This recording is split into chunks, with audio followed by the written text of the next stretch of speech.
but at least every entity can play a part in shaping the future of cybersecurity in Kenya. Cybersecurity is by all means vital to the proper functioning and prosperity of our country. The Communications Authority of Kenya remains committed to our vision for a digitally transformed nation, and in this regard, we will continue to avail ourselves through the national to improve Kenya's cyber resilience. With those remarks, and on behalf of Communications Authority, I wish you fruitful deliberations at this conference. Thank you very much.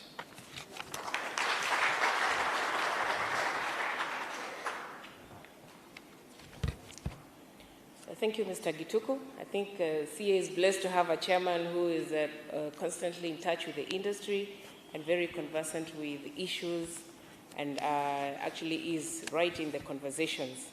Thank you also, DG, for setting the tone of this conference. Before I invite our next guest, allow me to also welcome our online participants.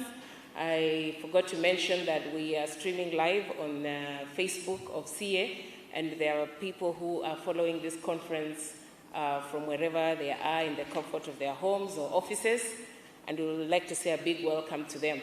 And I believe all of us in some way are cyber citizens, apart from being citizens of Kenya or UK like Andy.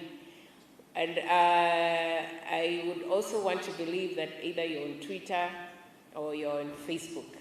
Could we have these conversations with those who are online? I would like to encourage you to use the hashtag CyberSecForum 2019, hashtag CyberSec, just SEC, Forum 2019. Do we all have our phones with us? Are we on Twitter? Could we tweet that hashtag? And the Twitter handle for Communications Authority is CA, at CA_Kenya. We also have our KSAT with a Twitter handle at KE, a small e, SAT. SAT is CIRT. I know other SATs have used CERT, but ours is CIRT. So I would encourage you to tweet and take your conversations beyond here online, so that we can also keep them going even after today. And for those who are live streaming and would like to log on, we have our live stream in the Facebook page of Communications Authority of Kenya. I believe we'll have very rich discussions by the end of the 3 days. At this time, allow me to welcome Madam Juliana Yapan. She's, as I mentioned, she's the Secretary of Administration in the Ministry of ICT. She can give her remarks, and I would also request her that following her remarks, that she invites our chief guest for today. Karibu.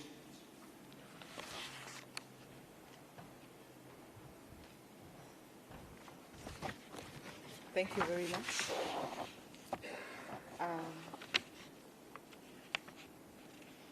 The guest of honor, represented by my PS, Mr. Jerome Ochin, Principal Secretary, State Department of ICT in the Ministry of ICT. Our guest of honor, Dr. Matiani, Cabinet Secretary, Ministry of Interior and Coordination of National Government. Mr. Ngene Gituku, Chairman of the Board of Directors, Communications Authority of Kenya. Mrs. Mercy Wanjao, Acting Director General, Communications Authority of Kenya. Invited guests, members of the fourth estate, ladies and gentlemen, I wish you all a good morning. I'm extremely excited to join this forum as we mark the Global Cybersecurity Awareness Month. In our role in the development of ICT in the country, our focus as the Ministry of ICT is drawn to the risks and vulnerabilities that users face with increased technological exposure. The growth of ICTs in Kenya brings a smile to everyone. However, the threats in this very cyberspace are worrisome. There is therefore no doubt that urgent policy attention is required, as is the action against cybercrime.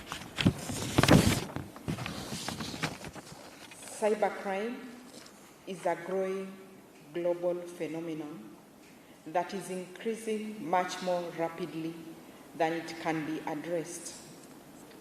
We must certainly increase our pace in seeking solutions to this insurmountable challenge. Cyber security experts estimate that 80% of personal computers on the African continent are infected with viruses and malicious software. When we talk of PCs, this touches not only on networks, institutions, and devices, but on individuals too. Everyone is affected by cybercrime. Kenya, being a country that is fast at adopting technology, is very prone to cyber-related threats. We, as a country, are banking on ICTs to catalyze our economic growth. We must inevitably make deliberate efforts to upscale our efforts in combating cyber-related crime that is threatening our national economic security. It takes coordination, not only drawn from the government, but also industry and civil society. The plurality of issues in the cybersecurity and the multiplicity of dimensions is compelling enough to make us join hands in this endeavor. As we gather at this forum, let us take the opportunity to engage, seek buy-in, and understanding of enlist the trust and confidence needed in the use of ICTs. It must also be quick, lest we erode the gains we have made in this area. It is a month to reflect on cybersecurity. So let us seize the moment. Ladies and gentlemen, my humble duty today is to invite our chief guests to speak. At this time, allow me to welcome Mr. Jerome Ochieng, Principal Secretary, State Department of ICTs, Ministry of to represent our chief guest, Dr. Fred Matiang'i, Cabinet Secretary, Ministry of Interior and Coordination of National Government, to address us. Thank you for your attention.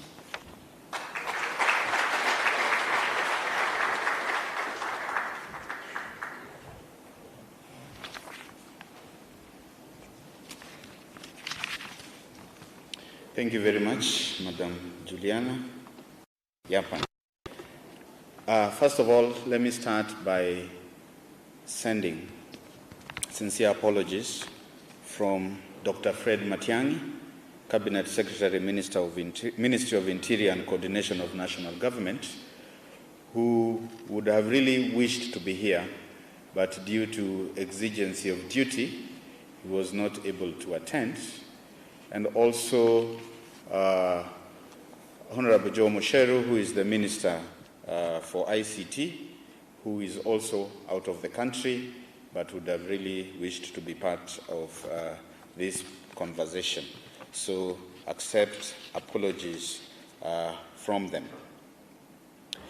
To Madam Yapan, Secretary of Administration, Ministry of ICT, Ngene Gituku, Chairman of the Board of Directors, Communication Authority of Kenya, to Madam Mercy Wenjao, Acting Director General, Communication Authority of Kenya, invited guests, members of the Fourth Estate, all protocols observed.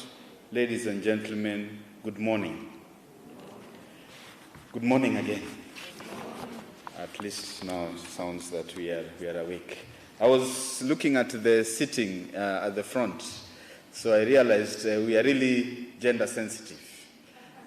Rarely do you find this kind of an arrangement in an IT forum. So I think as much as we also among the first in embracing technology, our ladies are also equally fast in also embracing the same technology. Thank you. So it is indeed a great pleasure to join you this morning at this event that is geared towards enhancing our country's cybersecurity.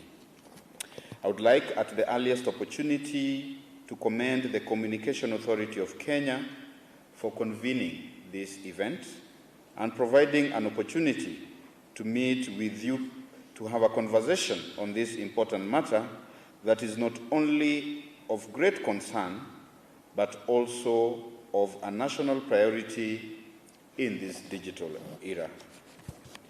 As the world becomes interconnected and ICTs and the internet play an increasingly important part of our lives today, our exposure to cyber threats is also on the increase.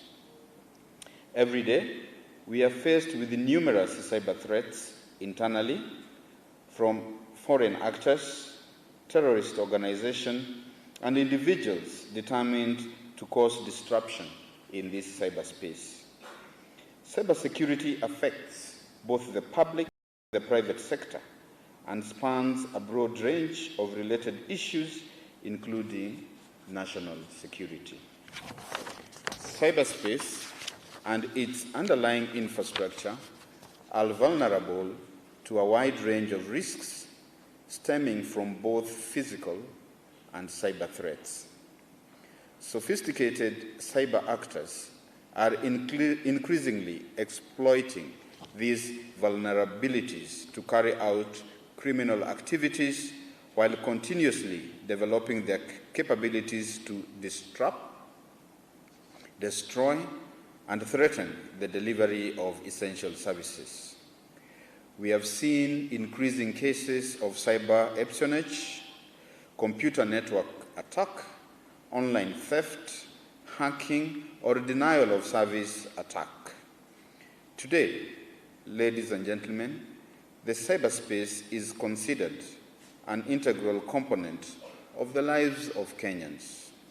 Our economy, as is the case for other social aspects. The security of the cyberspace is therefore critical, as it also has serious implications on security of our nation and the progress of our country. The government remains committed to protecting Kenyans' interests and assets, both offline and online. This is recognition of the threats posed by cyber threats as we move towards a digital economy characterized by interconnectivity of computer-driven critical systems. The Kenya we have today is one in which the cyberspace is fundamental to wealth creation and innovation. Then the question we must ask ourselves is whether we are doing enough to protect our networks, systems, functions, and data. We must also examine the extent to which we are preserving peace and security through a safer cyberspace. I say this because securing a cyberspace is not a responsibility of one entity. It requires a collaboration of both private and public sector so that even as new threats emerge, we as a country can have the appropriate strategies to respond to the new realities in order to reduce these vulnerabilities. In line with the Computer Misuse and Cybercrime Act of 2018, together with the Kenya Information Communication Act, has emerged, and the National Cybersecurity Strategy, among other legal instruments, the government has continued to operate the National Kenya Computer Incidents Response Team, referred to as KSAT, along with other aligned law enforcement agencies in the coordination and response to cyber threats in the country. The government works in collaboration with various stakeholders at the national level, including the private sector, the academia, the financial sector, and civil society, amongst others. There is, however, need to identify other critical information infrastructure and further encourage formation of more sector-specific SATs, such as the energy and also the health sector. I am happy to note that efforts are on to harmonize Kenya's policy and legal framework on cybersecurity with international instruments. The ICT policy, National Cybersecurity Strategy, and other legislative instruments are under review to align with the international best practices and standards. I need not emphasize that today, data is the currency on the cyberspace. Unfortunately, breach of data privacy is prevalent, introducing additional complexities in the already vulnerable networks. You may be aware that the Data Protection Bill is currently under discussion with Parliament, and we hope for its fast enactment, because it will help ensure consumer data is safeguarded against misuse. This will mark a big step in enhancing consumer confidence and trust in the use of ICT services, which we as government greatly rely on to serve our citizens. Apart from data protection, there are other challenges that touch on jurisdiction, enforcement framework, technical and professional capability, and the international cybersecurity standards. This is compounded by different legal frameworks that guide cybersecurity enforcement and prosecution, lack of uniform community standards across various jurisdictions on the internet. I am delighted that we are here today to join hands with the local and the international cybersecurity fraternity to engage on an important conversation that is geared towards enhancing our national cyber readiness and resilience. These conversations are important in building our capacity on cybersecurity, as well as creating a dialogue to critically examine our national cyber preparedness. As I conclude, I wish to state that a chain is as strong as its weakest link. In the cyber ecosystem, we all need to focus on our national cybersecurity strength, regional cybersecurity capability, and go beyond that, because the weakest or the weakness of any one of these exposes each and every one of us. Therefore, we are all under threat. I look forward to the outcome of this conference, which I believe will contribute to the reinforcement of our national cybersecurity strategy. With these remarks, therefore, I wish to declare this National Cybersecurity Conference officially opened. Thank you for your attention.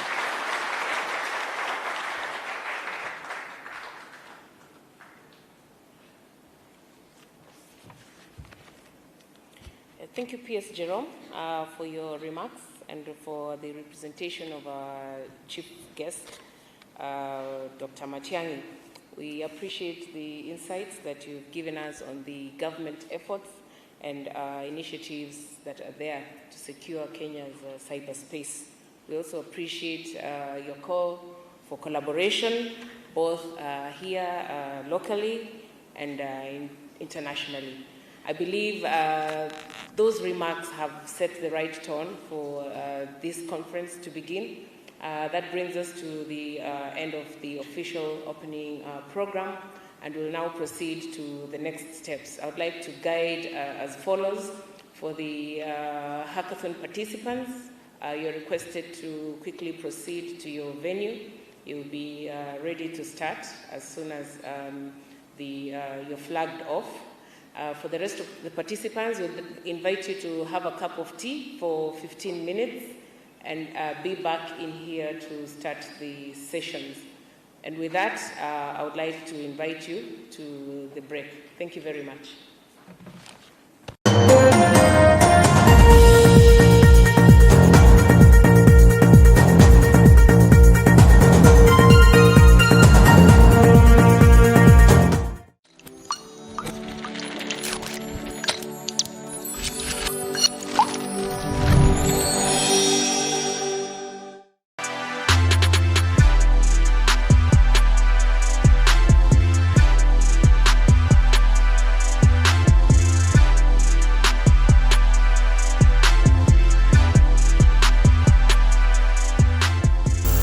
On Celebrity Profile, we look at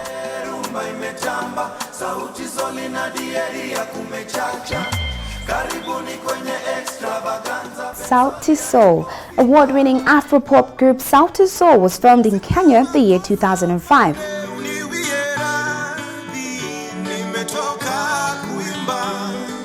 At first an a cappella group, its members included Bien Mbaraza, Willis Chimano and Savara Mudigi, who all met at the Upper Hill High School. Later the group joined by guitarist Polycarp Otieno, who at the time was attending the Strathmore School at the Alliance Francaise in Nairobi. The group formed Sauti and immediately wrote their first song Mafunzo ya Dunia, which later debuted in the studio album Mwanzo, which was released on 1st November 2008.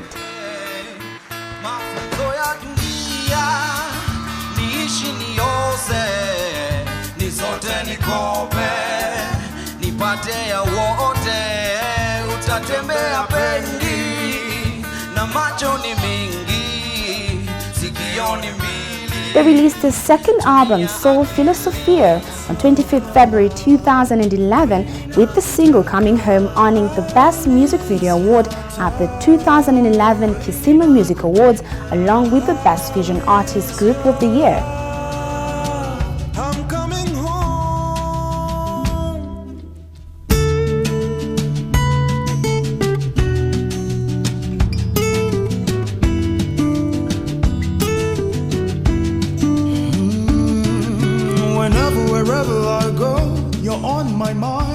In the year 2015, the band released its third studio album titled Live and Die in Africa.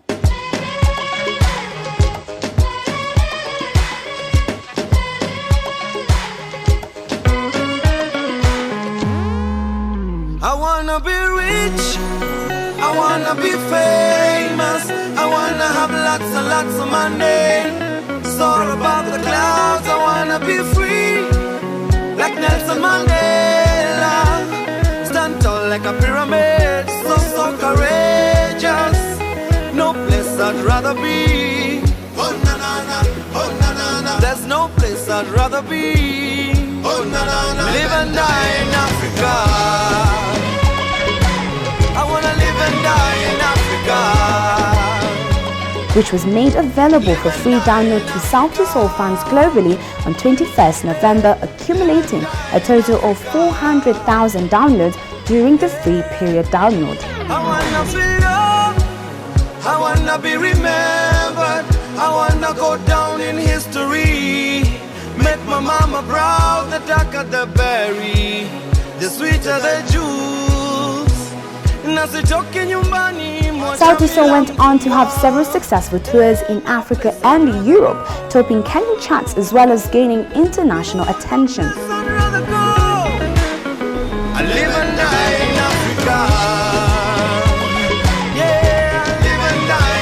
The band has also received both local and international awards, with nomination on award shows such as Kisima Music Awards, Channel O Music Video Awards, MTV Europe Music Award for Best African Act, and BET Awards 2015.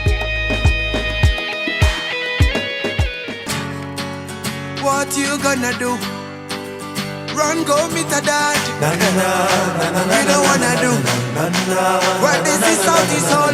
Matter ranking, what best? Yo, watch this. Love Confession. In 2019, Southeast Soul started its own music record label, Soul Generation Records, an investment to the Kenyan and African creative industries 10 years after building one of the most structured independent African music brands.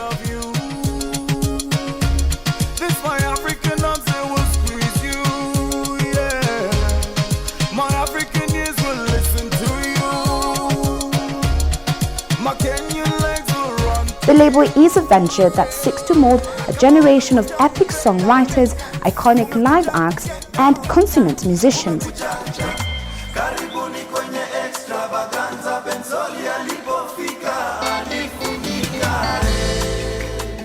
The record label comprises of artists like Ben Soul, Mviri the Storyteller, Kaskazini, and Crystal Asige.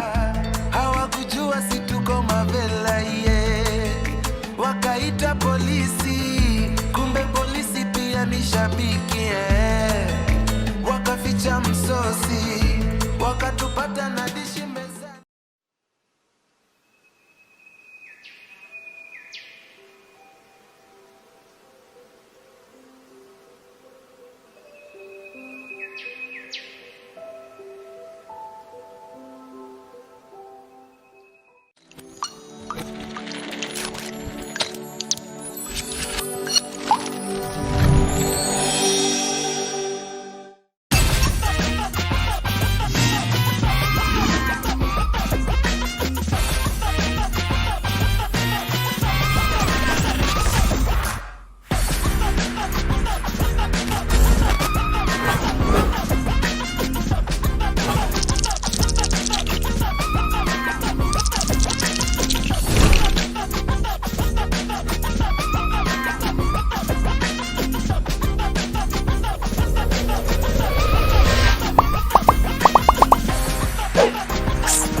By banks in Kenya is quite significant to the Kenyan exchequer.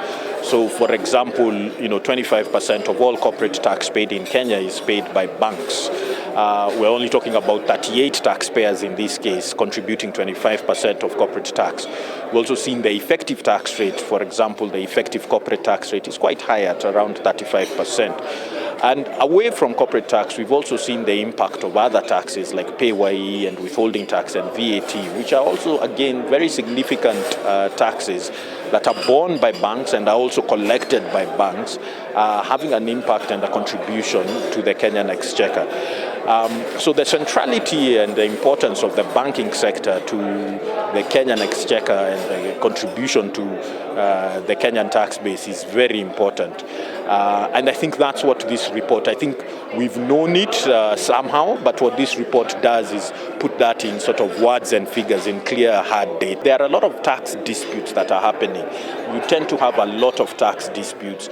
There's a lot of tax uncertainty out of the new laws that have been introduced. And we're trying to sort of reorient and pivot this towards a more collaborative process between the taxpayers and the tax policy framers, so that we can engage based on actual data and actual research that has been done.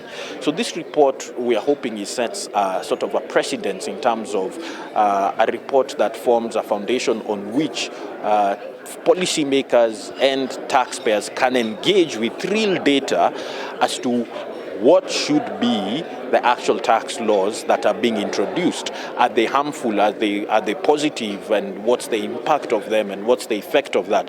Rather than just simply saying, I think you're making a lot of money and I think you can pay the tax. Here is a new tax, and you know. So you're trying to engage in a more, if I could call it, in a more scientific way. In terms of introduction of new tax. Some of the proposals is also to look at some of the withholding tax rates on services. That tends to be quite a disincentive to invest in technology, especially cutting technology from outside of Kenya. The other big tax proposal is re-looking and coming up with a really more up-to-date provisions around how bad debts are treated within the banking sector for tax purposes.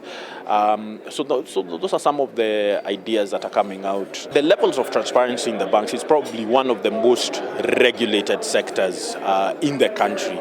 And because of that high regulation, complete transparency, the financial statements are available publicly, whether you're a private company or not. Because of that high level of transparency and that high level of regulation, inevitably then the tax compliance tends to be extremely high. Banks can't afford to get it wrong in terms of tax compliance. And so they also invest a lot even internally in terms of their technology, their processes, and even just their resources in terms of people to ensure that they're doing it right in terms of taxes. And so you have sort of probably a case study of sort of best practice in terms of tax compliance. And it's good for the exchequer in terms of, and it's good for the country in terms of having, that kind of high level of tax compliance. But the flip side is, because you're so compliant, you're also the first port of call for any new taxes. If there is any sort of deficit in the budget, you sort of also are the easy target because of your high compliance standards. So there is also a bit of a drawback being so transparent and highly regulated and highly compliant. There's a little bit of a drawback there because you're also the first port of call and the first target when looking for increased tax revenues by the government.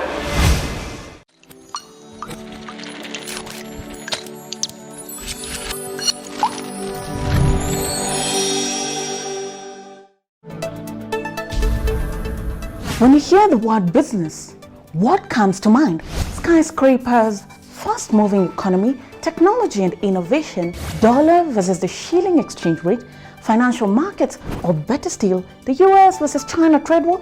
Is there a magic bullet that can spark Kenya into economic growth? How about this? How is Africa the next economic frontier? What does that even mean? Questions that keep popping up. Is foreign aid helping Africa develop, or rather is it stagnating it? Does good politics translate into economic development? Well, on Metropol Debrief, we break down business, telling you why it matters and showing you how and when it affects your bottom line. This and much more on the new season of Metropol Debrief at 8 p.m, where we're bold and balanced.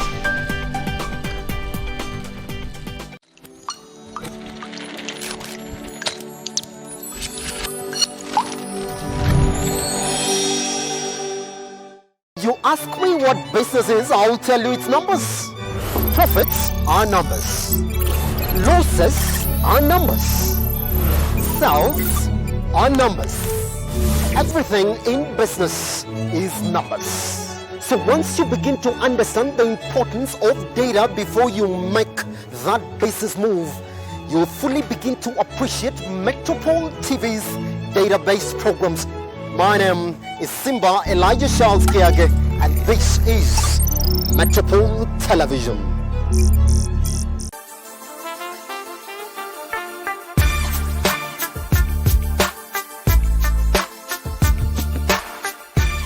From street to street.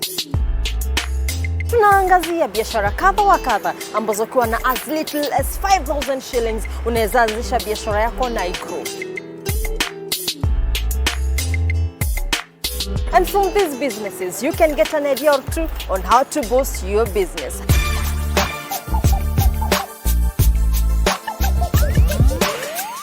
Haya basi, ishakuwa kipindi ni The Hustle na mi ni Tabitha Muthoni ndani ya Metropol TV.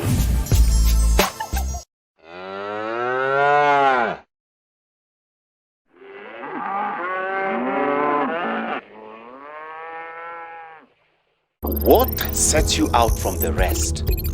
What makes you stand out? Get the most outstanding and credible business information. Only on Metropol TV, Kenya's first business channel.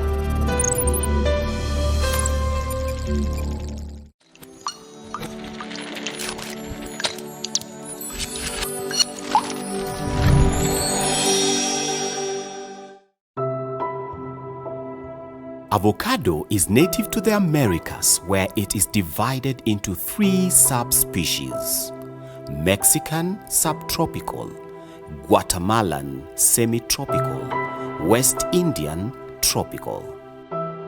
Researchers believe that humans began cultivating avocados about 5,000 years ago. It was introduced to Kenya in 1930s by the Portuguese. It was first cultivated for commercial purposes in the 60s. Avocado is a pear oval or nearly round shaped. The skin of a ripe avocado varies in color based on the variant. It may be green, deep green, dark green, or a dark purple that appears nearly black.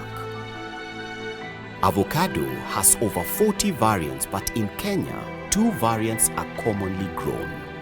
These variants are the Hass variant, grown mainly for export market, and Forte variant, grown mainly for processing. These 2 variants grow about 120 trees per hectare. It is advised to space the trees with 9 meters by 9 meters for maximum yield. Plant the tree rows on an east to west orientation for maximum sunshine exposure. Avocados grow well in a warm to cool climate at an altitude of 1,500 to 2,100 meters above sea level. Avocados require 1,000 to 1,600 millimeters of rain well distributed across the year. It requires an optimum temperatures of between 15 and 24 degrees centigrade with an average 2,000 hours of sunshine a year. Avocado thrives on 1 meter of topsoil that is permeable and free draining with adequate moisture retention. The best soils should be medium sandy loam with a pH of between 5.5 to 6.5. Propagation is mainly from seeds or seedlings. Grafting of seedlings is commonly used to increase yield, resistance to diseases, adaptation to different soils, as well as convenience to the farmer due to the dwarfing effect of the grafted variants. Avocado starts to yield 3 to 4 years after transplanting. However, economical yields start at the 6th year, with trees above 5 years yielding about 800 to 1,000 kilograms per hectare per year. This is about 80,000 to 100,000 fruits. In Kenya, avocados are harvested between March and September, depending on region and variant. In Kenya, avocado is farmed in Murang'a, Kiambu, Nyeri, Embu, Makueni, Meru, Kisii, and Nakuru counties.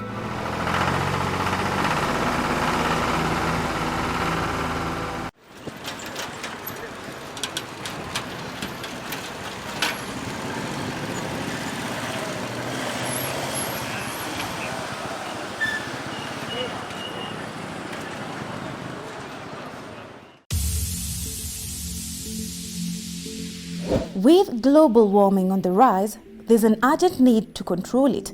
How can you and I help? Well, South Korea's largest automotive manufacturer, Hyundai, may have a solution for us. Let's take it away.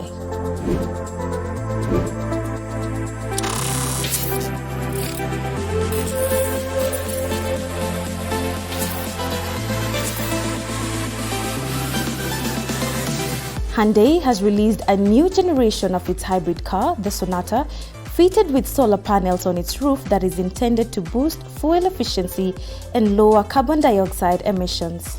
It added that the mid-side passenger car had an improved engine control system to ensure energy use was as efficient as possible, and that up to 60% of the power for the car's battery could be supplied if the solar roof was used for 6 hours a day. The new Sonata Hybrid is equipped with the world's first active shift control technology and solar roof charging system.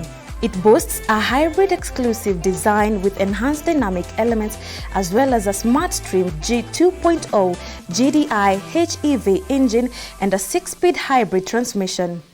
Hyundai's new model also supports a digital key function via a dedicated smartphone app. So, would you own a Hyundai Sonata?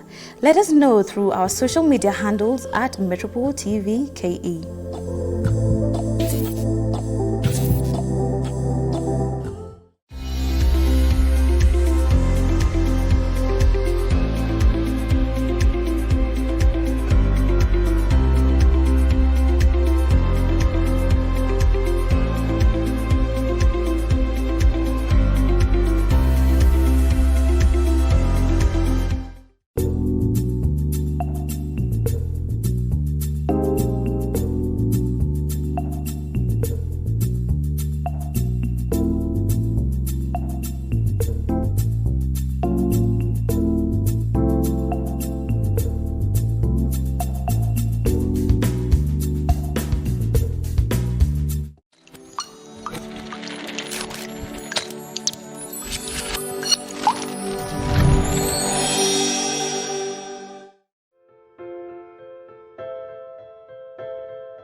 From street to street. Tunaangazia biashara kadha wa kadha ambazo kwa na as little as 5,000 shillings unaweza anzisha biashara yako na igrow. And from these businesses, you can get an idea or two on how to boost your business.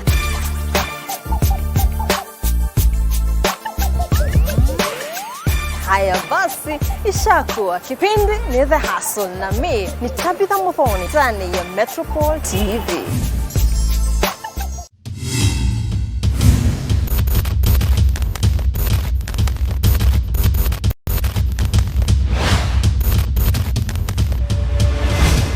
The only challenge that the insurance industry has is it is not profitable.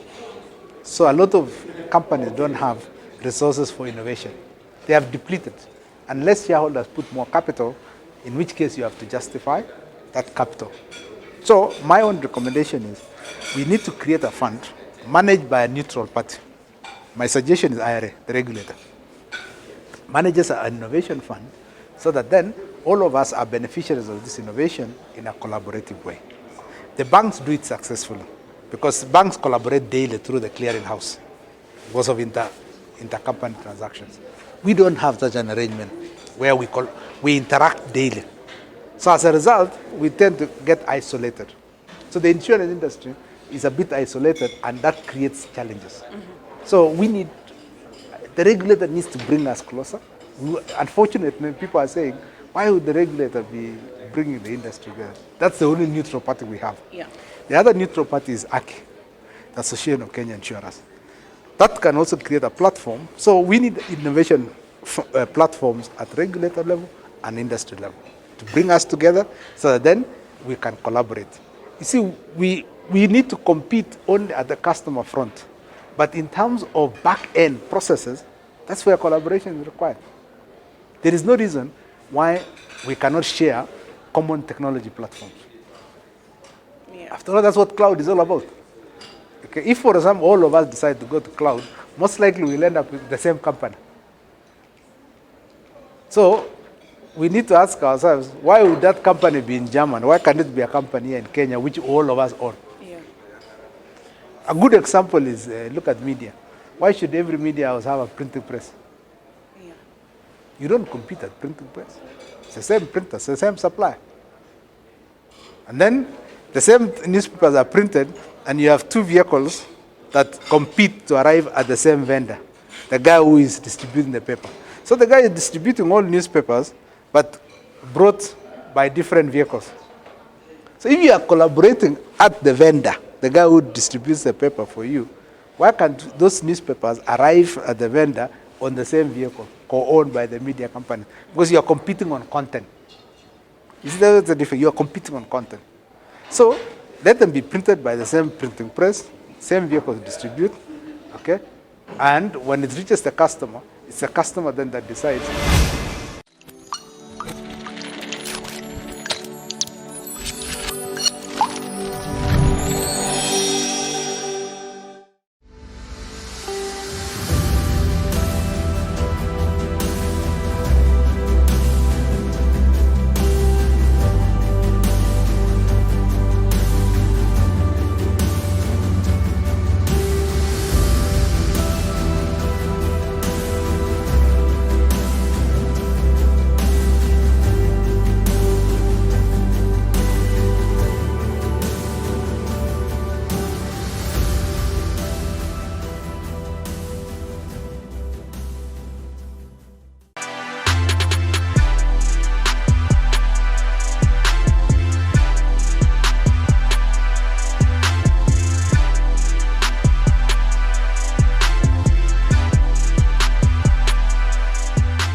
On Select Profile, we look at I wanna sell. We like them boys up top from the BK.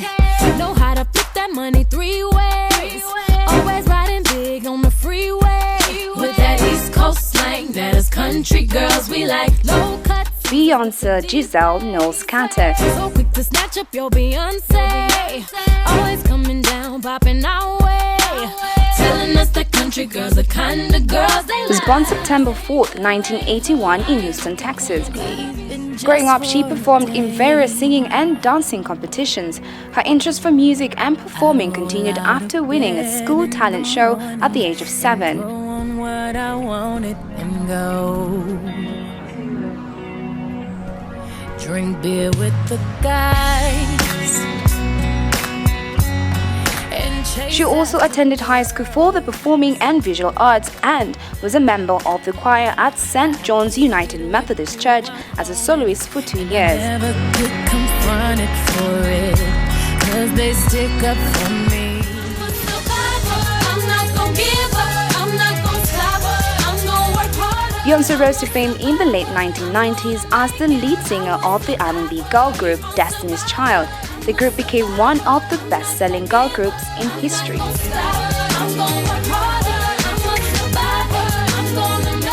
After starting a solo career, Beyonce released her first album, Dangerously in Love, in 2003.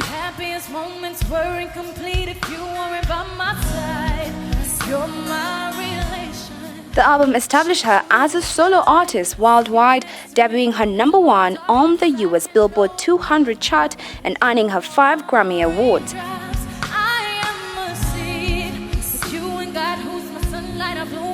The album also featured the US Billboard Hot 100 #1 singles Crazy in Love and Baby Boy.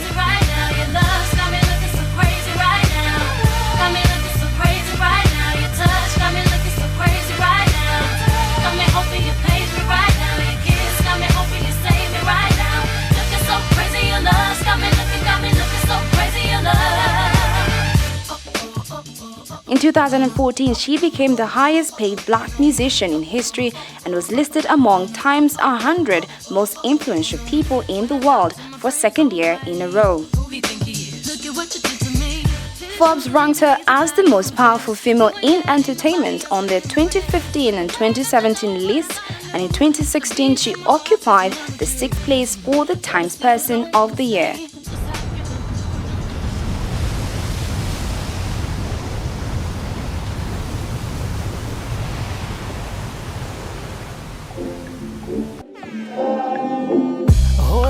They don't love you like I love you. Slow down, they don't love you like I love you. Back up. With the release of Lemonade, Beyoncé became the first and only musical act in Billboard chart history to debut at #1 with their first 6 solo studio albums. Throughout her career, Beyoncé has sold over 100 million records worldwide as a solo artist and further 60 million records with Destiny's Child, making her one of the best-selling music artists of all time. Ladies, are we smart? Are we strong? As of 2019, Beyoncé's net worth is estimated to be roughly $500 million, putting her total together with husband Jay-Z at $1.43 billion.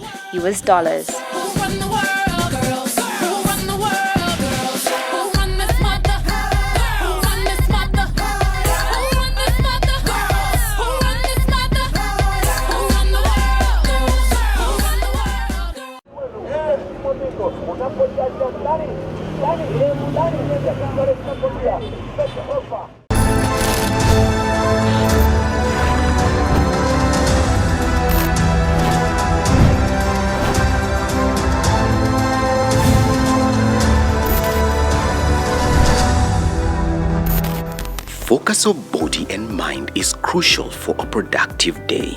Work on the obliques. We'll look at trends that affect your business day. Who has a bird's eye view of the whole economy? These are things that the government should be able to spell out for Kenyans. An in-depth analysis of the markets. Markets have been very fearful. Deploy the capital into investment opportunities. Business headlines covered extensively. 71 years. Inspire the whole spectrum of entrepreneurs. Maneuvered in the harsh economies and all that. With financial and business literacy in a language easy to understand. At the simplest form, contracts, the creation of the human mind. As we look at the boss lady in her element as a woman and a boss. That women can have access. As we journey you through farms and produce markets. This is money. Taking a breather and even in that, learn a thing or two. Global map of growth rates. Taking a look at the business of entertainment. Movies, fashion, beauty. Following the money in sports. Then you widen your stance. Before switching off our mics and let you have your say. The economy is undergoing a serious hardship. Looking at technology as it affects your day-to-day business. The customer will get notification. This is Metropol TV.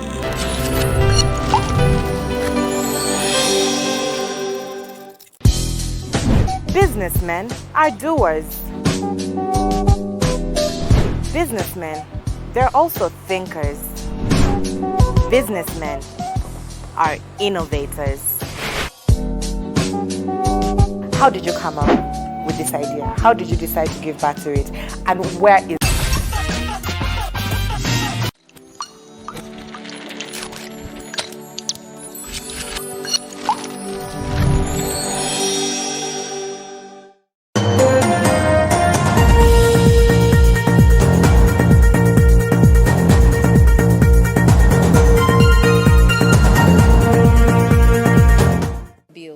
and it should be maybe making its way to the House in this season so that the House can then adopt it as a law with or without amendments. But basically, what that bill does is that it tries to capture the best practice. It tries to capture some of the very universal principles and practices that relate to how data is handled, how data is treated, how long you hold data, in what manner you hold that data, and when that data is no longer useful to you, how you destroy that data. So it takes care of data end to end, so to speak. I think it's a good law, and we can only wait to see how the legislature how the House of Parliament is going to deal with it in enacting it into law. Yeah.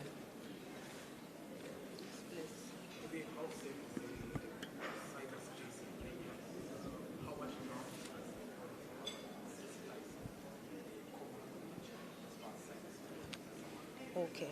Now, as you heard even in the speeches that were made today, the cyberspace is a vulnerable space globally. Kenya is no exception. And perhaps because we rely a lot on the cyberspace for government-to-government transactions, government to citizen, citizen to citizen. When you look, for example, at our M-Pesa platform, it's a global discussion that's currently happening. You can tell there's a lot of interest, there's a lot of usage, and obviously then there's a lot of data that continues to be pushed on the cyberspace. So because of that, there's interest for those who want to drive for value, and also interest to those who want to achieve unintended gain or mischief, as you would. So in answering your question on how safe is the cyber security platform in Kenya, I wouldn't be able to give a straight line answer, because the safety of the space you are in starts with you. And then we build on that at different layers. So what we have been doing as the authority is to drive the narrative on cyber hygiene, creating a lot of awareness on different fronts and different platforms. We have a lot of initiatives, the cyber clinics, the fireside chats, child online protection, a lot of content online, a lot of bulletins, brochures, a lot of information has been shared out there. Now we are doing the ethical hackathon to see what's going to come out of it. So it's very diverse interventions that are being undertaken, because we are aware that this is an area where we need to build awareness. We need to be very creative about it, and we can never say that we have achieved at any one point in time. So we treat it very much as a highway, the way you would allow a child to get on the highway, and caution them to always have their safety belt. But do they always wear the safety belt when they go on the highway? To continue to stress the need to achieve high standards and to use the internet space for what it was meant to be, for use.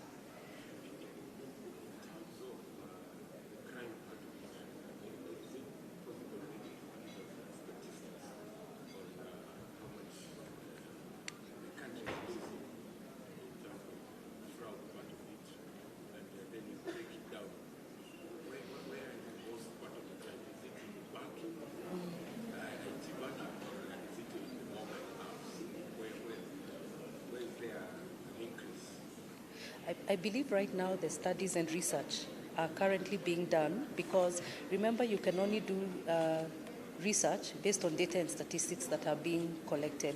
But suffice to say that the global trends, of which Kenya is certainly no different, is that one of the most vulnerable sectors is the financial services sector globally.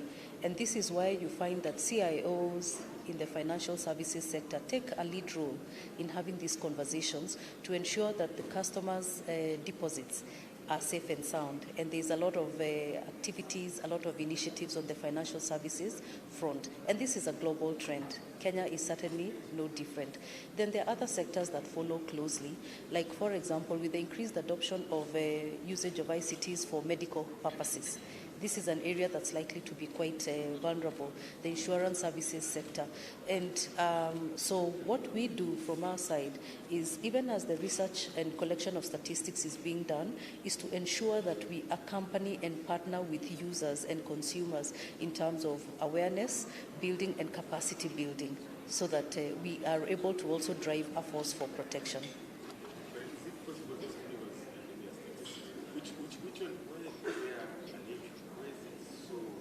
It's financial services, and that's global, and it's also reflected locally.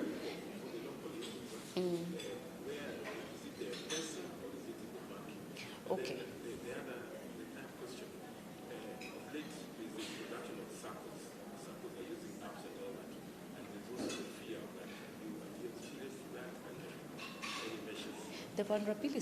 The vulnerability certainly cut across platforms, but the difficulty in answering your question is because currently in Kenya, there's no mandatory obligation to disclose losses that happen on the online platform. Should legislation of that nature be passed, as it has happened in some other countries, then we will have a platform that informs us. But right now, any information that we would share with regard to that particular issue would not really be based on active information because there's no mandatory disclosure. Yeah.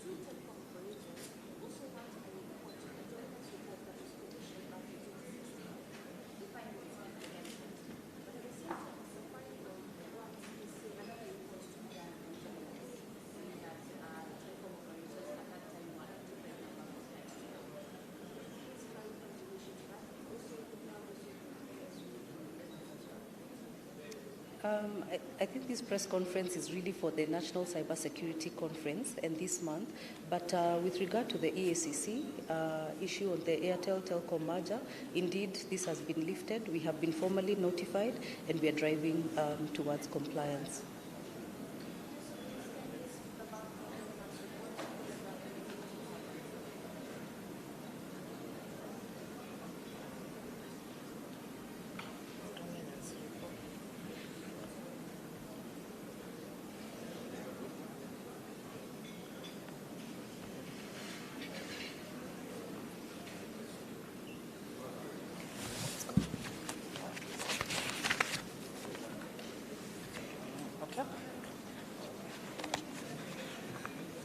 Okay, one more, just because we have to finish.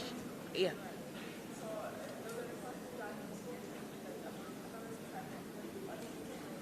Could you speak louder?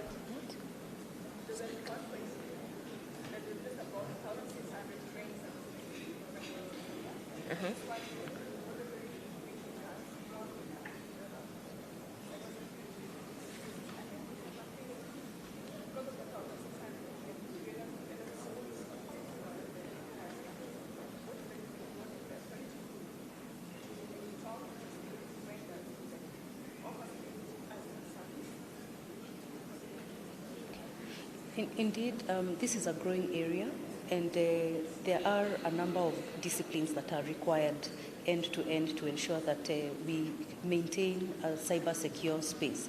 And it is possible that even some of the services and skills that will be required in a year or two have not been envisaged fully today. So cognizance of that, the Communications Authority is collaborating and very heavily with the institutions of higher learning so that we ensure that they stay in tandem, because we are not a training institution. However, we do recognize the need to have adequate capacity in order to build the necessary that would be required to say that we are moving to promote trust and confidence on this environment. So we do have collaborations with various universities, various technical institutions, and indeed even at the ministerial level with the Ministry of Education, the TVETs and all that, so that they are able to begin to evolve curricula that would be responsive to the emerging needs from time to time. Also the collaboration with other SARs.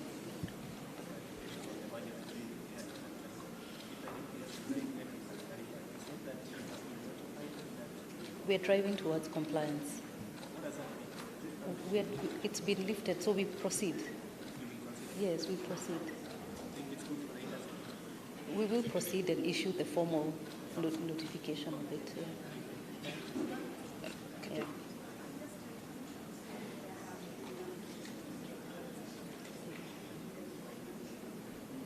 Yeah. In attacks, yeah.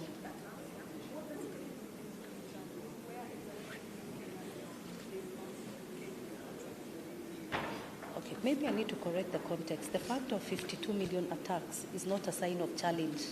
It is a sign that there is a great interest moving forward. Last year it stood at 26 million. Now it's at 52. It's likely to increase. What are the drivers of that? There's an increased deployment of usage on the ICT platform. We are doing our taxes, our bills, online learning. There's a lot of activity that's shifting online, hence the increase. And hence, perhaps we should look at it and say that this kind of situation should present an opportunity to secure our cyberspace even more, because those statistics that we share are not any different from any other country in the world. It means that we are really looking towards that platform as a platform for value. So we'd better make sure that it is safe and secure and have the necessary skills, the necessary capacity to back up what we are saying. Yeah. Essentially, a lot of them arise from malware. Okay.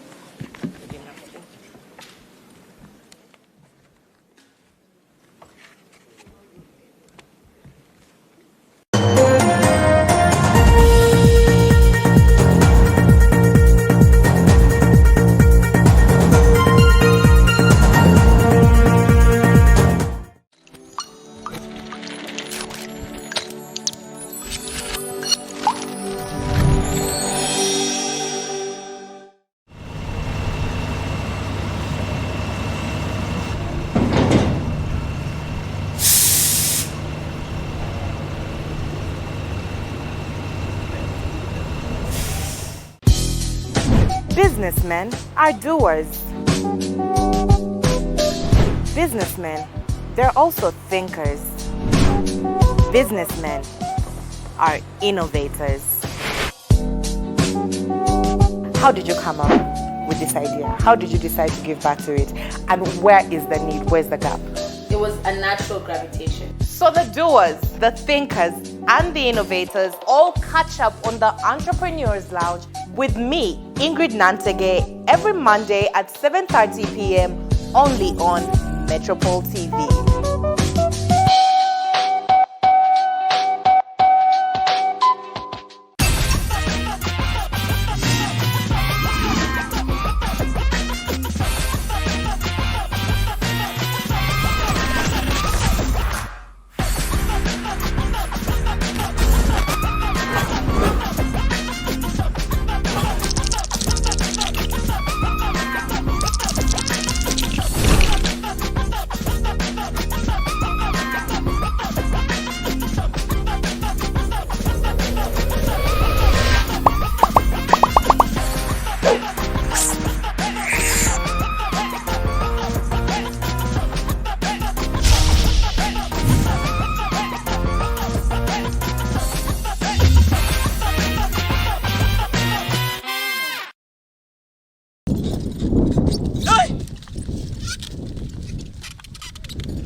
Hello and welcome to Eye on the Money, the television show that gives you insights into how to improve your financial well-being as well as make your money work for you. I'm Ingrid Nantege.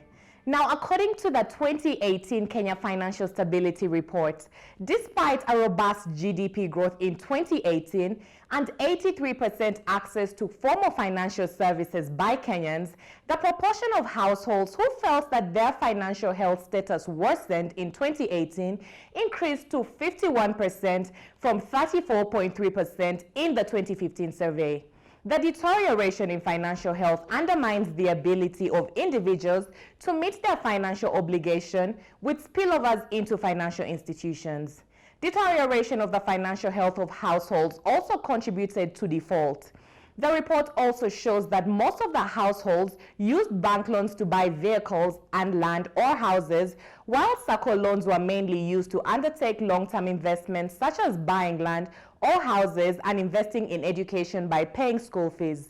Mobile banking loans mainly used to meet short-term household needs and emergencies and were important in ameliorating liquidity problems and meeting unexpected expenditures of households. Joining me in studio today is financial coach and senior consultant at Money Clinic, Amos Ngahu, to help us make sense of this report. You're welcome to the show, Amos. Thank you. You already know it's always a pleasure. I feel like you've been on this show more than anyone. You always offer so much valuable insights. Thank you. Amos, did you pay attention to that report that I just read? Yeah. So now the report is telling us that as of 2018, the last most recent study that was done, Kenya's Financial Stability Report, we're seeing more individuals from households complain of unhealthy, financial status, even against the fact that there's been more access to credit. People have been taking out so much more in terms of loans, but it's not in tandem to how healthy they are in households. What do you take, or rather, what do you make of the key findings from this report? First of all, thank you for having me again. Always. And the challenge is coming in when we find as families being unable to meet financial obligations, where now we have turned to borrowing, and since the lending rates were capped, you realize that people have gone to the more of the digital lending apps to take loans, and it's not sustainable. So that's why you'll find people now borrowing more. In fact, they're borrowing from other apps to pay other apps. So it doesn't really augur well with the financial health of the families. And again, it's in 2016 you realize that we had less and fewer lending apps. Today, you open your phone, they're already advertising on it. So there are so many things that you can look at. But the big challenge is that we're actually living beyond our means. Yes. So Amos, even when we talk about poor financial health, like you've said, we have a lot more access to unconventional ways of accessing money, which maybe didn't exist some years back. But would you say the biggest problem is really just borrowing, taking out loans? What would you say are the key drivers when it comes to poor financial health? Is it because we're seeing so many more people now going out there, taking loans? What is the biggest problem right now? For me, I feel like borrowing is actually a sign of something bigger. It's just the tip of the iceberg. Because we have to go back and ask ourselves, what influences our decisions when it comes to money? Is it peer pressure? Is it your family background, like the things you've seen? Because either way, whether you borrow or not, because of inflation, even the services, if you're in business, the services that you offer, you will definitely take your prices up. So money will come. The other day, I got in touch with a guy I met him a few years ago. He actually sharpens knives. You know those guys? The one with the bikes, yes, and they look like every bikes. Apartment block. Exactly. Right. A few years ago, this guy used to charge 5 shillings. Today, he's charging a whooping 30 shillings. That's an improvement of what? It's like 200-300%. But now when you look at this guy, there's no change in his lifestyle. He wears the same thing. You cannot tell any difference. And yet the clients are the same. The question is it that this guy does not have money? Is it that he's not making money? Or is it because that he has not adjusted his lifestyle to see, this is the money I make, what difference can I make in my life? And that's why even today when I talk of illiteracy, it's not about the ability to not to access information. It's the ability to learn, unlearn, and relearn. So if you have been doing something and you see things are changing, you have to unlearn what you know. You have to unlearn the way you've been handling money, even in families. I was earlier in our discussion, we were talking about this guy who had a kiosk somewhere in these suburbs, and this guy was there for 19 years. Doing the same thing. Same kiosk. Whether it worked or not, he was doing he was there, you know. But what actually helped him was the construction of a bypass that actually had all those structures demolished. Probably that's the time he got an opportunity to think, you know, what else can I be able to do? Because you cannot stay in the same level. You know, times are changing. So you have to look at what is affecting the decisions that you're making. And there are so many things that affect us. Could be peer pressure, could be the way you were brought up. Because for instance, if that guy had a shop for 19 years, you can imagine the kid who is now who was born and were living there, so he's 19. So if you tell him to think outside the business of a kiosk, That's a whole rocket science lesson, you know. So we have to unlearn and relearn. But then, Amos, with those examples that you've given, especially with the knife sharpener, who you said maybe some years back he was charging 5 bob, now it has changed to 30 bob, but there's not much that you can see, there's not much that has changed. Yes. Then I'm tempted to ask, do you then think it also boils down to priorities? And by this I mean, do you feel that maybe as a nation, maybe as a people, we don't really have value for money? Maybe we don't have the discipline that comes with it. What would be your take in terms of value and prioritization when it comes to the income and the money that we make or that we have? Well, I think it's priorities, because in terms of making money, I think Kenyans are very creative. I sit down with people and sometimes people feel like I can give them solutions, but by the time I am recommending something, they already have the ideas. So it's a matter of investing in the right places. Remember, this is one thing I've come to understand, that whether you have, let's say we earn the same income. Let's say our income, let's say is 50,000, and we are both, let's say all other expenses held constant. Right. If today Ingrid, being the better person, decides to save 20,000 on her, let's say, a saving society, and I choose not to, and I squander everything I earn, chances are by 15th we will be both broke. Wow. But you're broke in a nice way because Right. you've channeled your money elsewhere. Right. But for me, I have spent everything. So we are both waiting for end month. That's what I've come to understand. So it's up to us to prioritize and say, these are the most important things. Because remember, we feel like we have a lot of, if for instance, I'm talking to someone who's around 25 on their first job, they feel like they have their entire life working. But remember, that time just goes like that. So it's up to us to say, as I start, I'll prioritize on doing that sacrifice early in my career so that I can enjoy the rest of it. Or I enjoy all of it, then I regret later. So there has to be priorities. Yes. Amos, the report also made reference to the fact that a lot of individuals from households who actually took out loans channeled, well, the ones that took out from financial institutions channeled them towards buying cars, and the like. Then the others who took out from SACCOs, they channeled them towards education, school fees. My question is, when you're taking out a loan, what should ideally be behind that? Should I take out a loan to go buy a pair of shoes? Yes. How does when you go out to take out a facility, how does it feed into eventually going down that road where I say, oh my God, my household, we're so poorly, we're doing so poorly financially. Yes. Is there a correlation? Oh, it's fine. If you take out the loan and it serves the purpose, then well and good.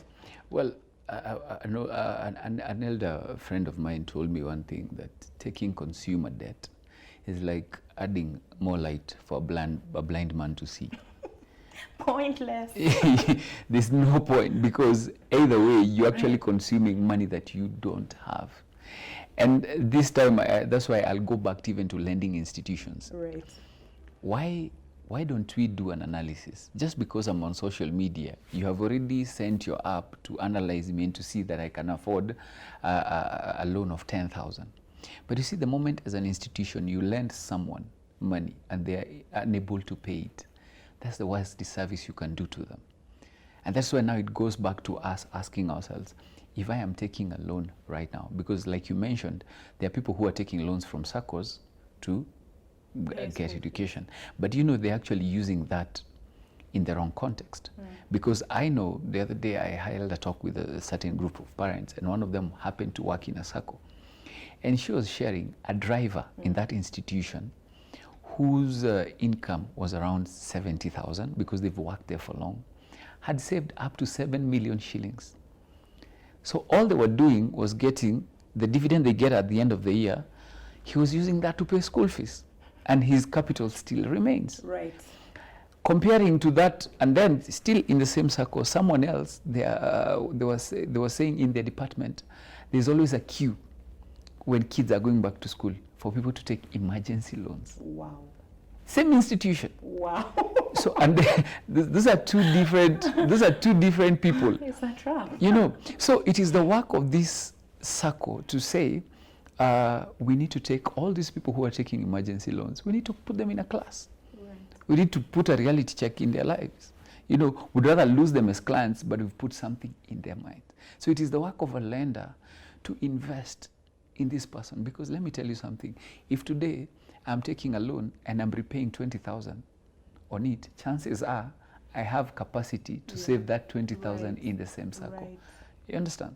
So it is something that we need to just make the right use of. Because these lending institutions, they can be good and they can actually be very brutal. So it is up to them now to say that we owe this to our clients and train them and invest a lot in them. Because at the end of the day, there's nothing as, because most people, let's agree on this one, very few people can access financial literacy information. Yes, it's not out there. That's a fact. You know? But can you imagine, even as a circle, you could be the only person that this person looks up to. You could be the only institution that they feel will give me sound advice. And that's why all banks, if you're opening an account, advise this young person, advise this person who started working, because at the end of the day, they will appreciate, because you're actually saving a life. You've seen people killing each other because of wealth. Why? Because these are just signs of the bigger picture, of the signs of the bigger ailment that is affecting people down there. Yeah. Amos, let me give you an even more interesting finding that the report came up with. Now, we're talking about SACCOs, we're talking about financial institutions. Yes. The report also found that there are more people turning to informal nature of taking out loans. For example, from the shopkeeper. And according to the report, this constituted the largest proportion of credit, followed by loans from family, followed by loans from friends, and followed by loans from mobile banks. Yes. What's your take on this? What's driving this? Like the highest proportion, Amos. Yes. And someone says, oh, my household, we're very financially poor, but the biggest loan, your biggest loan, is not from a SACCO. Yes. It's not from a financial. Yes. So, Amos, what kind of loan are you taking from the shopkeeper? Just help us understand this. But this is actually, and you know, this is undocumented. Because if you go to every kiosk, you'll find that there are people who are regulars, that they will even send their family members. Just give me the bill, give me the bill at the end of the month. You know, the other day I was looking at the most expensive lenders, and you saw it is actually out there in the domain. But actually, the biggest one was the most expensive one was Okwa Steamer with KPLC. It's actually I'm not accusing them of anything, but it's out there. So you realize some of these, if they were now to document that, if you were to document that, you realize most of these debts are consumer debts. You understand? And that is where the problem is. We're actually borrowing. Because let me ask you something. If today you walk into your house and you don't have money and you've run out of tokens. I mean, I'm going to take out that Okwa. You will take it. 100%. Yeah, but when you think, and last time we were here, I was telling you, before you take a loan, I mean, go lock yourself in that washroom. Right. And ask yourself some few questions. You know, if I don't have electricity and I get to my house, can I do a candlelit dinner and just do my own notes? Right. You know, it gives you an opportunity to think, because the moment you have your TV running, you have everything running, you won't even think. Right. So sometimes it's always good to take time and think about it. And that's why I'm going back to what influences the decisions when it comes to finances. What is influencing you? And I'm glad you asked that. Let me interject just for one split second.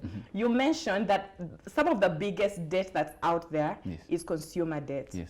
But someone would also argue, like, some of these things I have to survive. Like, my needs outweigh my income. So there'll come a day when I've run out of my salary for the month. And like you said, my steamer is beeping.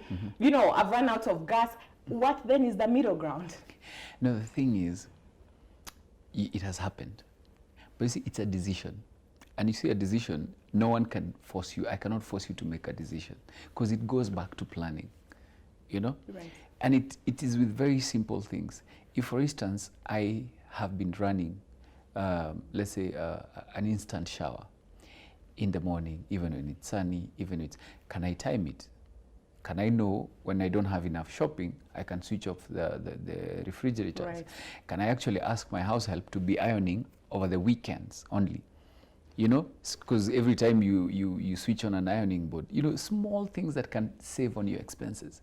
Trust you me, These are the small coins. You save 10 bob today. There was a time I was doing a photocopy with an elderly lady, and I did a photocopy, and the balance was 8 shillings. So I told the lady, just keep it.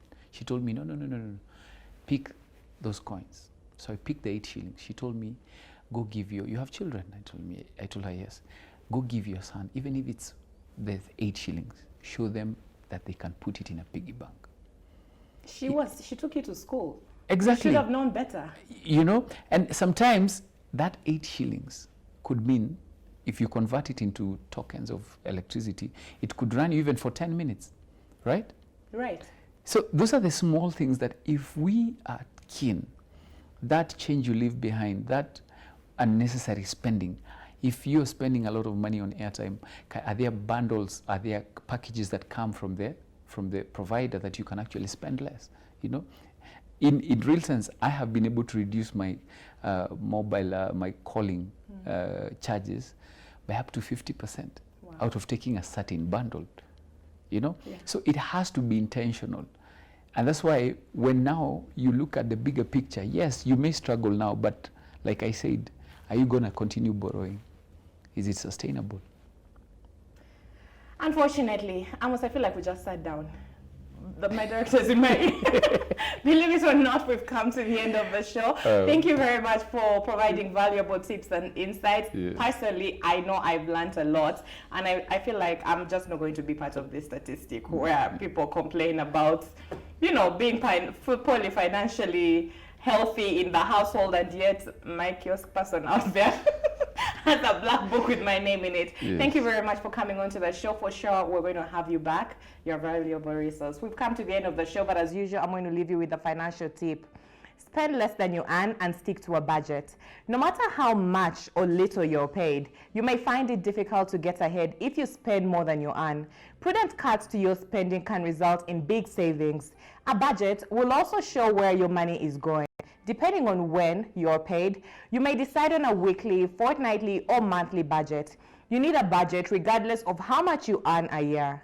And that's why we wrap it up today on Eye on the Money, but you can keep the conversation going on our social media pages at Metropol TV KE on Facebook, Instagram, and Twitter. I'm Ingrid Nantege. There's more programming coming your way, so don't go anywhere.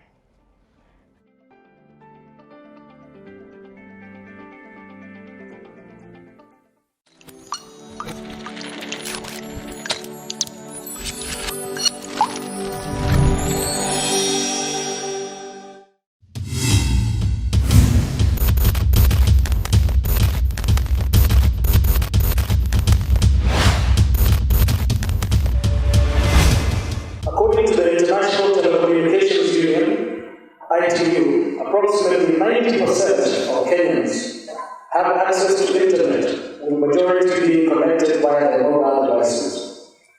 This presents great opportunities to leverage technology, particularly video technology, to fast-track delivery of services to people and communities that need them the most. Furthermore, this potential can be multiplied with the use of video compression standards that make it possible for individuals to record videos in such a way that they take up less memory space and use less bandwidth. As such, compression standards have the potential to improve service delivery in almost every sector and make a difference in people's lives, ranging from education, healthcare, agriculture, security, governance, among others. Ladies and gentlemen, as the government body responsible for the provision of standards and conformity assessment, we pride ourselves at KEBS in providing standard-based solutions that promote innovation, trade, and quality of life. Ladies and gents, in a fast-paced world, we cannot underestimate the role that standards play to any developing nation. We acknowledge that standards are important tools of trade.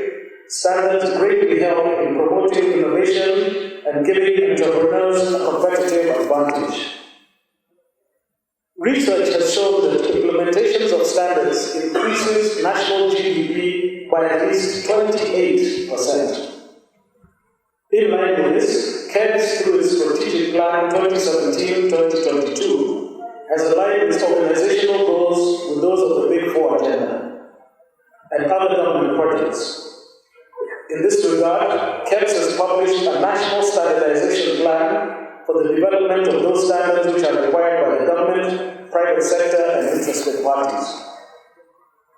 Further to this, we have developed standards which play an excellent role in facilitation of regional trade among members of the EAC, and to this end, KEBS has participated in the harmonization of 1,500 standards.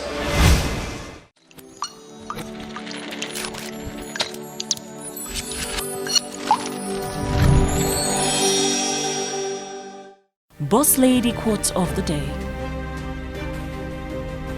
Don't worry about being successful, but work toward being significant, and the success will virtually follow.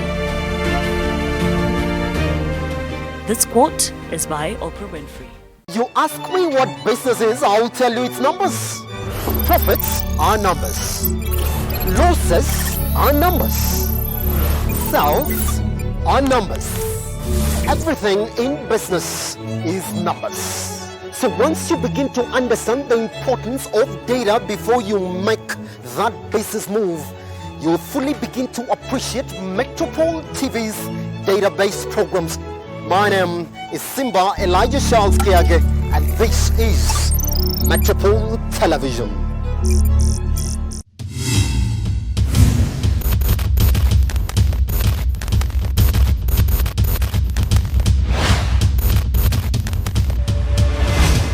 How assets become unclaimed is purely because of passage of time without the owner of this asset being in touch with the institution that's holding that asset.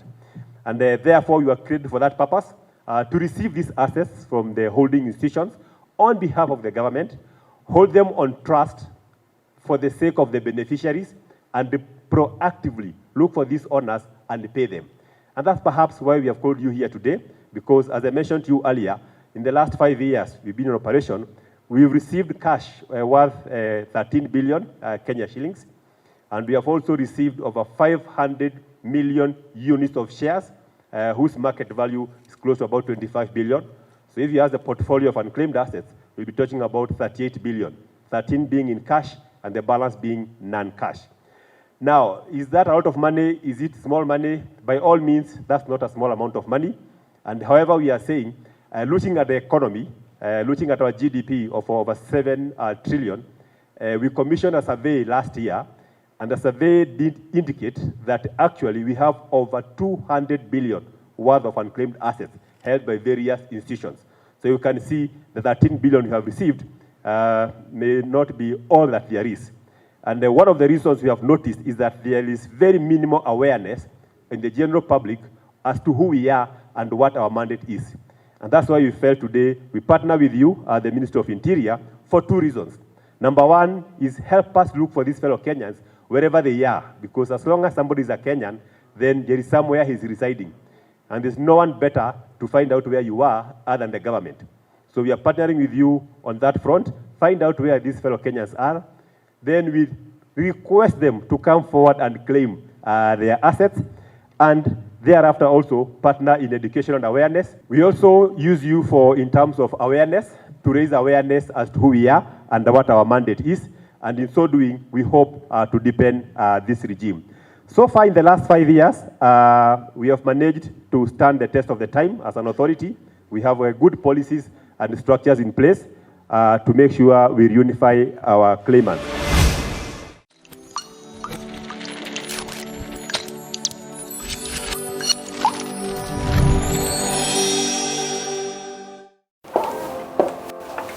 Hi guys.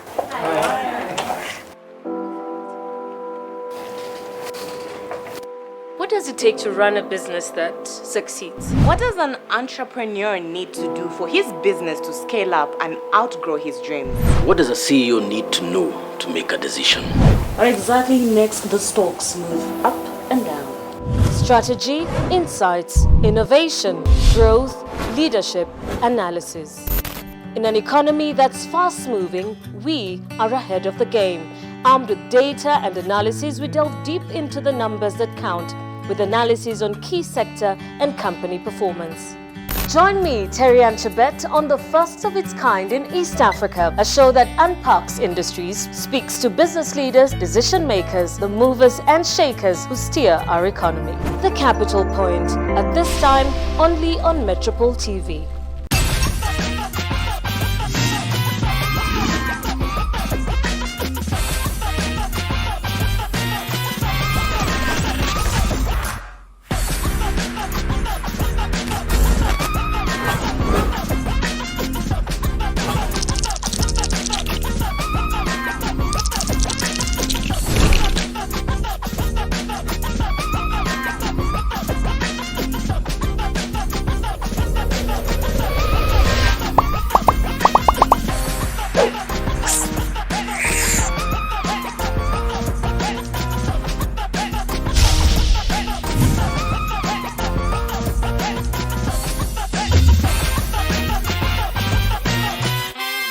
What sets you out from the rest?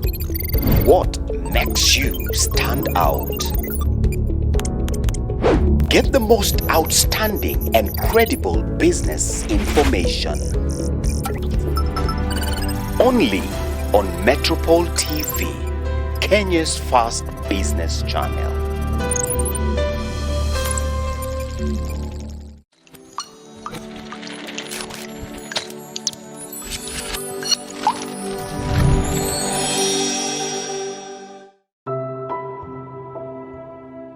Native to the tropical regions of southern Brazil, the passion fruit in its purple and yellow variant has nutrition and health benefits, hence its popularity.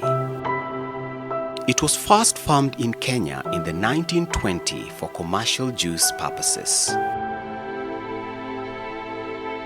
The passion fruit contains flavorful juice that is semi-acidic to acidic. It has two variants which are differentiated by the color of the ripe fruit, known by their scientific names Passiflora edulis, which is purple in color, and Passiflora flavicarpa, which is yellow in color. The fruit has a tough outer skin with a juicy seed filled inside.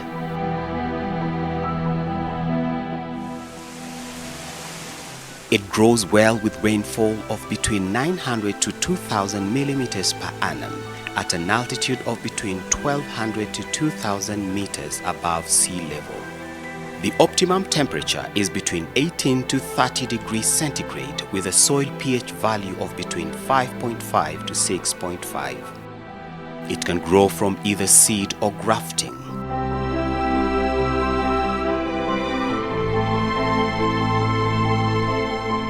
The seedlings are planted on rows that are 2 meters apart and 3 meters from one plant to the other. Passion fruit grows as vines and hence requires support.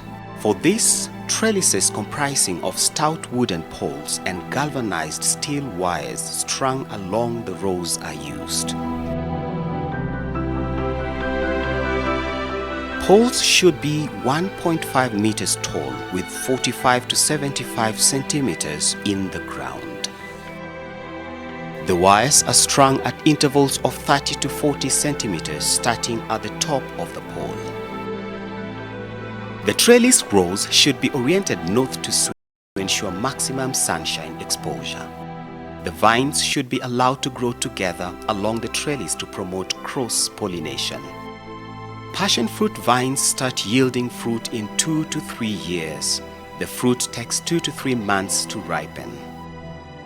You will enjoy the harvest from the vine for up to 3 years, after which it is advised to replace it with new plants.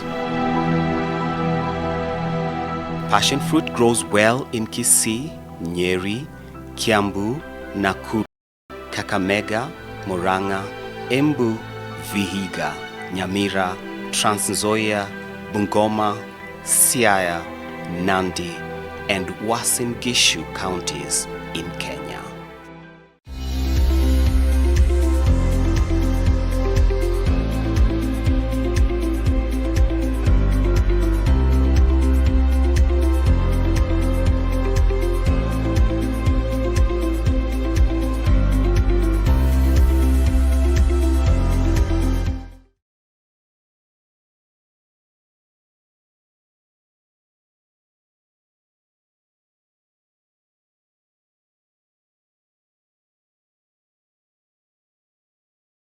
Welcome to the home of beaches, luxury and entertainment.